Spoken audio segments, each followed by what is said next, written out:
Everyone. Welcome to this video on convolutional neural networks by PamTen. So there are a lot of applications of deep learning and artificial intelligence, and one of those major applications is image recognition or object detection. So these convolutional neural networks help us to analyze images and find out meaningful information from it. Consider this convolutional neural network or a CNN as a super detective. You feed this neural network any image and it finds out all the important information from this. So let's say this super detective now has a new client, and this client has a very blurred image, and the client wants to know what this image actually is. So this client goes to this detective, gives this image to this detective. Now this detective will try to find out what this image is and will try to understand the entire process of CNN through this story.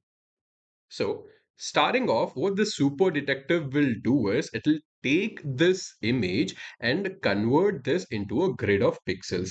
And this is the first stage in the CNN process where we are feeding this image into the input layer. Here, what actually is happening is since the computers don't understand images, we have to convert them into numbers. Now, this is a grayscale image, and these grayscale values are normally between 0 and 255.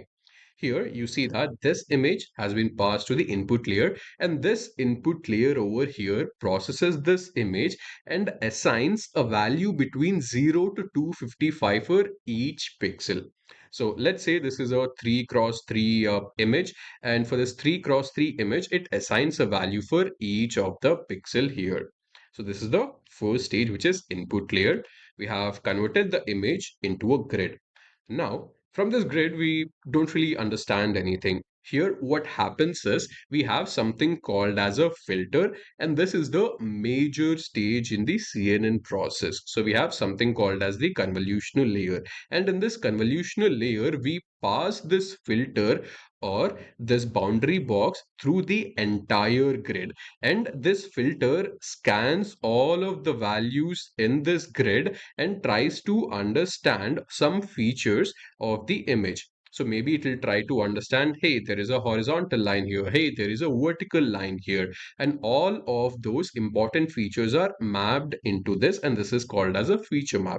Now, this is just one feature map which you see here. There will be several such filters which will be passed through this grid, and we'll get several such feature maps as the result. So one feature map will tell you about all of the horizontal lines in the image. Another feature map will tell you about all of the vertical lines in the image and so on. So we have got the feature map over here. Now from this feature map, again, we are supposed to find out more complex information. And this is where we pass this feature map into an activation layer. So consider this activation layer to be a magical tool with the detective, and this detective will use it to find out the high level information. So here all of the complex information which is present, so here consider all of the negative values to be irrelevant, and all of those negative values will be removed, and you will see that you have only positive values, and this will help this convolutional neural network or the super detective to find out more complex information. Now, once this is passed to an activation layer, we have to go ahead and pass this into the pooling layer. Now, since there are several such feature maps, we want a summarized information of each feature map, because going through so many feature maps would be time consuming for the detective. So since detective is very clever, what this detective does is it basically summarizes each feature map. So here you have something called as max pooling, min pooling, and then average pooling. So here we have this grid, and from this grid, this pooling layer, what it does is it basically extracts out the maximum value from this grid or the most important information from this grid.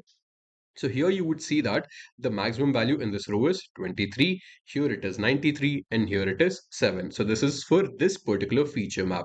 Similarly, what we can do is we can take another feature map, and from that we can take the average value across all of this. Similarly, we can have another feature map and we can take the minimum value across all the rows. So that is our pooling layer. Now, once we are done with the pooling layer, we go ahead and feed this to a fully connected layer. Again, this pooling layer over here, what it gave us all of the summarized information. And in the fully connected layer, what we do is we connect all of the summarized information together. So feature map 1 gave us summary 1, feature map 2 gave us summary 2, feature map 3 gave us summary 3. Now what we do is I combine summary 1 plus summary 2 plus summary 3, and I have this flattened vector which will give me the complete information.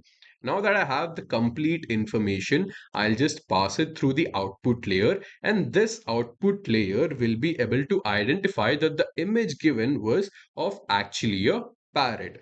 Now here it will not directly tag it as a parrot, but it will give you probability of this being something. So what it might do is it will probably give a probability of 90% for this image giving for this image being a parrot. Similarly, maybe a 5% probability of this being a pigeon, and another 5% probability of this being a crow. So, friends, this is how your entire CNN process works. So, we first feed it to the input layer where we convert the image into a grid of pixels. Then we find out important information from it, and then we summarize it. And then finally, this gives you a probability of what the image actually is. So, thank you very much. And do hit the like button and subscribe to our channel. And I'll meet you in the next video. Thank you.